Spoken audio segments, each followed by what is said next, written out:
All right, we're here from Frank Tinney from Palm Springs. Frank is also a PARC intern. Frank, what was the most memorable part of your experience this summer as an intern?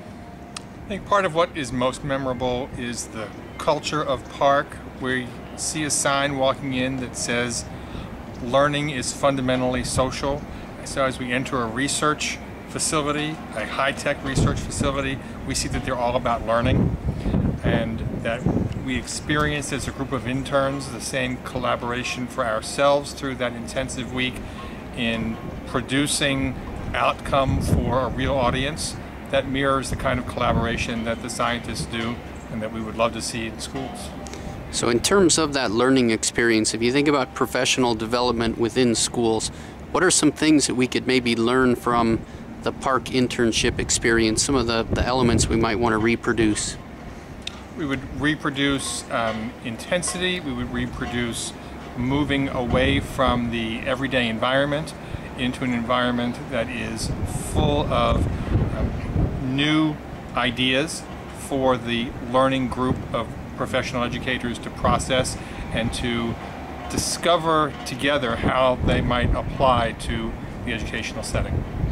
And what about you work with a lot of great technology in your current role. What were some of the technology innovations that stood out for you that have an impact on what we're doing in schools?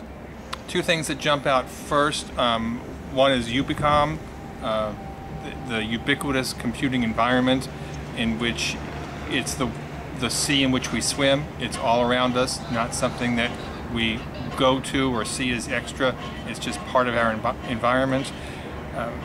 I said two, it's going to be three. A second one is the world of virtual learning communities and how that's going to play a more important part in the learning of our students away from the traditional classroom setting.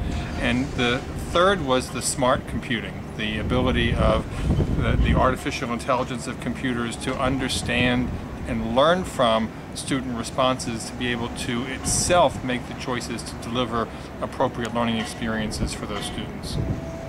All right, thank you, Frank. You're welcome.